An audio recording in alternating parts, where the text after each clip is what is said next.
কমলিনী নতুনকে বলে, নিজের হাতে আমি যেই দরজা বন্ধ করে দিয়েছি সেই দরজা আমি কোনোদিনও খুলবো না। তখন নতুন অবাক হয়ে বলে, নিজের হাতে দরজা বন্ধ করে দিয়েছো? কোন দরজা? তখন কমলিনী বলে, তুমি কেন আমার কাছে ব্যাখ্যা দিতে আসছো সেইটাই তো আমি বুঝতে পারছি না। এই বিয়ে নিয়ে আমি কোনো রকম কোনো ব্যাখ্যা আমি তোমার কাছ থেকে শুনতে চাই না, আর আমি শুনবোও না। তুমি আমাকে জোর করে বলতে গেলেও না, আমি শুনবো না। তখন নতুন বলে, বুঝলাম, তার মানে আমার সবকিছু হারিয়ে গেল, তাই তো? তখনই এই কথা শুনে মিঠি বলে, কি হারিয়ে যাওয়ার কথা বলছো নতুন কাকু? তখন নতুন বলে, আমার পুরো পৃথিবী, আমার সবকিছু জুড়েই তো তোরাই ছিলি। আমার পুরো পৃথিবী মানে তোরা ছিলি। এখন তোরা সবাই মিলে আমাকে এভাবে এভাবে একা করে দিলি। আমাকে দূরে ঠেলে দিচ্ছিস, একটা বদ্ধভূমির দিকে আমাকে সবাই মিলে তোরা ঠেলে দিচ্ছিস। কিন্তু কেন? আমি না সেটাই বুঝতে পারছি না। আমার পাশে তো তোদের থাকা দরকার ছিল। তখন কুর্চি বলে, নতুন দা, আমি না বুঝতে পারছি না তুমি কেন এই কথাগুলো বলছো। আসলে ছোটবেলা থেকে জেনে এসেছি সবকিছুরই না একটা ব্যাখ্যা থাকে, কিন্তু এখন তুমি যেটা করেছো সেটার তো কোনো ব্যাখ্যা নেই। আর সেটা বলারই বা কি আছে? তখনই কমলিনী বলে, আচ্ছা দিদি ভাই, এই ব্যাপারটা নিয়ে আমরা আর কথা না বলতে পারি না? অন্য কোনো ব্যাপার নিয়েও তো কথা বলতে পারি। তখন নতুন বলে, হ্যাঁ বলো না, অন্য কোনো ব্যাপার নিয়ে কথা বলো কমলিনী। তবে আমি না এটা কিছুতেই মানতে পারছি না, কারণ আমি সব সময় সব সময় তোমার বিপদে তোমার পাশে ছিলাম। যে কোনো পরিস্থিতিতে তোমার পাশে আমি দাঁড়িয়েছিলাম। এখন আমি বিপদের মধ্যে আছি। আমি বিপদে আছি, আমার তোমাকে দরকার, তোমার সাহায্য দরকার। আমি চাই তুমি আমার পাশে থাকো। কিন্তু এই সময় তুমি আমার পাশে না থেকে তুমি আমাকে একা করে দিচ্ছ, সেটা না আমি কিছুতেই মানতে পারছি না, কিছুতেই না। আর তার জন্যই আমার অবাক লাগছে। তখন কমলিনী নতুনকে বলে, কোনটা বিপদ বলছো? বিয়েটা তোমার কাছে বিপদ নাকি? তুমি এই কথাটা বলতে পারলে? তখন নতুন বলে, দেখো, বদ্ধ করে ওই পার্বতীর সঙ্গে আমার একটা চুক্তি হয়েছিল। এটা কোনো বিয়ে নয় কমলিনী। তাই সেই চুক্তির কথাটা আমি তোমাকে বলতে চাই। তখন কমলিনী বলে, তোমার আর পার্বতীর মধ্যে কি চুক্তি হয়েছে? তোমরা বিবাহিত, বিয়ের পরে না কোনো চুক্তি খাটে না। সেটা আমি কেন শুনতে যাব? আর তুমি বললেই যে আমি শুনবো তেমনটা নয়। তখনই রেগে গিয়ে নতুন এমন ভাবে গাড়িটা ব্রেক করে যে সবাই ভয় পেয়ে যায়। তখন নতুন বলে, তোমরা ভয় পেও না, আমি তোমাদেরকে সেফলি বাড়িতে পৌঁছে দেব।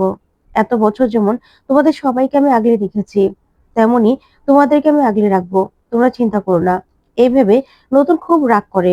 ওইদিকে দেখা যাবে অনন্যা বলে, আমাদের এমন ক্রাইসিস গেল, তখনও নতুনকে আমরা আমাদের সঙ্গে এসে থাকতে বলেছি, তারপরেও কিন্তু নতুন একবারের জন্যও আমাদের পাশে এসে দাঁড়ায়নি, আমাদের কাছে থাকেনি। তার জন্যই না কষ্ট হচ্ছে। তখনই দেখা যাবে রেশমি বলে, তুমি চিন্তা করো না অনন্যাদি, এবার নতুন বউ এসেছে ঘরে, এবার নতুন দা ঠিক থাকবে, ঠিক তোমার কাছে ফিরে আসবে। ওইদিকে স্বর্গজিৎ প্রসূনের মাথা ঠান্ডা করার জন্য বলে। ওইদিকে অনন্যা বলে, কি করে? আসলে ওইদিকে কমলিনীর ফ্যামিলি ওই বাড়িতে থাকে, আবার নতুনও পার্বতীকে নিয়ে ওই বাড়িতে থাকবে। সেটা কি হয় নাকি? সেটা তো আমি ভাবতে পারছি না। তখন স্বর্গজিৎ রেগে যায় আর অনন্যাকে বলে, দেখো অনন্যা, তোমার জীবনে তোমার ছেলে হারিয়ে যাওয়ার পরে যে শোকটা তুমি পেয়েছো, তারপর আমার মনে হচ্ছে না অন্য কারো জীবন নিয়ে তুমি ইন্টারফেয়ার করতে পারো। তারপরেও তুমি যদি মনে করো যে তুমি সেই শোকটা পিছনে ফেলে তুমি অন্য কারো জীবনে ইন্টারফেয়ার করবে, তাহলে তুমি করতেই পারো। তবে আমার মনে হয় না সেই শোকটা তুমি কাটিয়ে তুলতে পেরেছো। তখনই প্রসূন বলে, না না ম্যাডাম, আপনি না একদম ভাববেন না। আমার বোন এতটাও অবিবেচক নয় যে ওই বাড়িতে, ওটা তো নতুনদারি বাড়ি, সেটা আমরা জানি। সেখানে যদি নতুনদা নিজের স্ত্রীকে নিয়ে উঠতে চায়, সেখানে আমার বোন কোনো রকম ভাবে বাধা দেবে না। আপনি এটা নিয়ে একদম নিশ্চিন্ত থাকুন। আমার বোনের ব্যাপারে আমি সবটা জানি। তখনই দেখা যাবে অনন্যা বলে, কিন্তু একই বাড়িতে নতুন তার ফ্যামিলি নিয়ে থাকবে, সেটা পার্বতী তো নাও চাইতে পারে। আর সেখানে কমলিনীর বা কি করে থাকবে আমি তো সেটাই বুঝতে পারছি না। কমলিনী ওই বাড়িতে থাকলে যে পার্বতী সেটা মানতে পারবে, সেটা কি করে সম্ভব? এটা তো সম্ভব নয়। তখন প্রসূন বলে, দেখুন, সেটাও আমি জানি, তবে আমার বোনের অত্যন্ত আত্মসম্মান বোধ আছে। তাই আমার মনে হয় না আমার বোন ওই বাড়িতে থাকবে, নিজেদের পরিবারকে ওই বাড়িতে ইনভলভ করবে। কিন্তু ওর তো একটা আর্থিক জায়গা দরকার, আর যেতে হলে বাসা বাড়িও খুঁজতে হবে, তার জন্য ওকে সময় দিতে হবে। প্লিজ তা নিয়ে আপনি একদম ভাববেন না। আমার বোনের ওপর আপনি ভরসা রাখতে পারেন। তখন এই কথা শুনে অনন্যা বলে, হ্যাঁ, এত বছর তো তোমার বোনের ওপর ভরসা করেই ছিলাম, তাই না? সেটার ফল তো পেলাম। তারপরেই অনন্যা পার্বতীকে বলে, পার্বতী। তখন পার্বতী বলে, হ্যাঁ বৌদি। তখন অনন্যা বলে, আবার বৌদি বলছো? আমি তো তোমার দিদি। তখন পার্বতী বলে, ওই বলতে বলতে অভ্যাস হয়ে যাবে, ভেবো না তুমি, সবটা অভ্যাস হয়ে যাবে। তখনই রেশমি বলে, কি লক্ষ্মী মেয়ে আমাদের পার্বতী। এই তো পার্বতী চলে এসেছে নতুন তার জীবনে। এবার না সবকিছু ঠিক হবে। আর প্রসূনদা, আপনি যদি আমাদের বউ ভাতে নিমন্ত্রণ নাও করেন না, আমি যাব, আমরা কিন্তু যাব। তখন প্রসূন বলে, আমি বউ ভাতে নিমন্ত্রণ করার কে? আগে তো আমার ভাই রাজি হোক। ও যদি রাজি না হয় তাহলে বউ ভাতের অনুষ্ঠানটা কি করে হবে? তখন অনন্যা বলে, কি বলছো তুমি? হিসেব মতো তো কালকে ওদের বউ ভাত, তাই না? এখানে রাজি না হওয়ার তো কিছু নেই, তুমি বলবে নতুনকে। তখন পার্বতী বলে, না না দিদি আর দাদা, আপনিও চিন্তা করবেন না, উনি বউ ভাতে রাজি হবেন, কোনো রকম কোনো অমত করবেন না। তখন এই কথা শুনে রেশমি খুব খুশি হয়, আর খুশি হয়ে বলে, বাবা পার্বতী, তোমার মুখে না এই কথাটা শুনে আমার খুব আনন্দ লাগছে ভাই। তার মানে এই নিয়ে তোমরা ওই বদ্ধ করে নিজেরা আলোচনা করে নিয়েছো, তাই তো? যাক, নিজেদের মধ্যে বোঝাপড়া থাকাটা ভালো। এই বোঝাপড়াটাই তো বিয়ের পরে অনেক কাজে দেয়। আমি না জানি তোমরা খুব ভালো থাকবে, তোমরা খুব সুখী থাকবে। আমি তো সেটাই চাই। আমার খুব আনন্দ হচ্ছে। আমরা ওই বাড়িতে তোমাদেরকে নামিয়ে দিয়ে তারপরে যাব। তখন এই কথা শুনে অবাক হয় স্বর্গজিৎ। তারপরে দেখা যাবে পোষণ রেগে গিয়ে গাড়িটা থামিয়ে দেয়, যা দেখে ভয় পেয়ে যায় রেশমি অনন্যা। তারপরে পোষণ আবারও গাড়ি চালায়। ওইদিকে দেখা যাবে অধরা মাধুরীতে গিয়ে ওঠে নতুন। তখন ঠাম্মি বলে, কিরে নতুন, তুই এরকম একটা কাজ করে ফেললি, মাসিকেও বললি না? হ্যাঁ, তোর সঙ্গে নাকি ওই মেয়েটার ছোটবেলা থেকে বিয়ে ঠিক ছিল। তখন নতুন বলে, মাসি আমি না খুব ক্লান্ত, আমি এখন একটু বসবো, বিশ্রাম নেব। তখনই কমলিনী পার্বতীকে নিয়ে আসার এসেই বলে, মা, বরণ করার ব্যবস্থা করুন নতুন বউকে। তখনই নতুন চিৎকার করে ওঠে আর বলে, না। তখন এই কথা শুনে ঠাম্মিও চমকে যায়। তারপরেই কমলিনী বলে, মানে কি বলছো তুমি?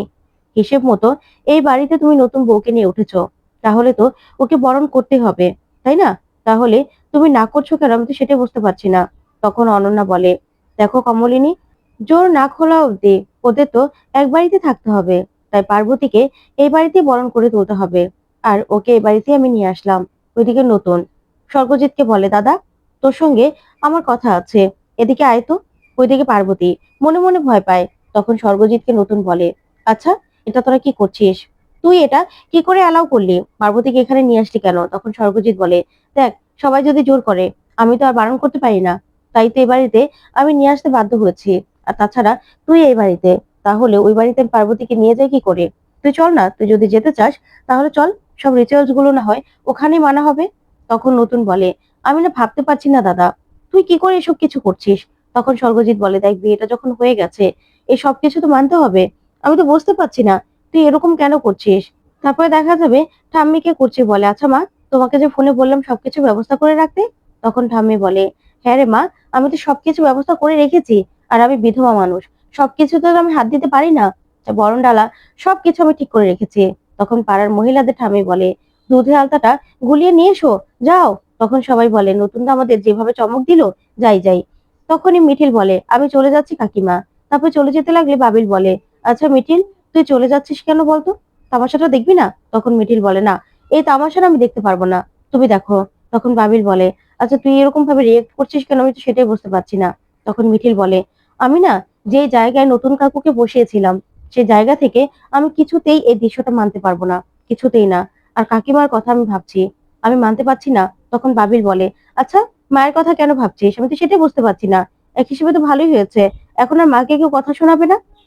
তখন মিঠিল বলে, তুমি না বড্ড স্বার্থপর, তুমি মাকে কথা শোনানো সেটাই শুনলে, আর কাকিমার ব্যাপারটা কিচ্ছু বুঝতে পারলে না। তখন বাবিল বলে, মানে কি বলছিস তুই? তখন মিঠিল বলে, আচ্ছা, কাকিমার উপর দিয়ে কত বড় একটা ঝড় যাচ্ছে, তুমি বুঝতে পারছো? নতুন কাকু এই সিদ্ধান্তটা কি করে নিল? আমাকে তো সেটা জিজ্ঞাসা করতেই হবে। কাকিমাকে নতুন কাকু অনেকবার বলতে চেয়েছে তার সমস্যার কথা, কিন্তু কাকিমা শুনতে চায়নি। তবে আমি তো জানবই, আমার কৌতূহল থেকে আমি জানবো। তখন বাবিল বলে, তার মানে তুই থাকবি না? দেখ মিঠিল, আমার কিন্তু একা একটু ভালো লাগবে না। তুই তুই কি যে বলছিস আমি তো কিছু বুঝতে পারছি না। মায়ের সঙ্গে তো আর নতুন কাকুর বিয়ের কথা হয়নি। তখন মিঠিল বলে, আচ্ছা, বিয়ে, সামাজিক বিয়েটাই কি সবকিছু? মনের বিয়েটা কিছুই নয়? তুমি কি কিছুই বুঝতে পারো না? আমি না সেটা বুঝতে পারি না।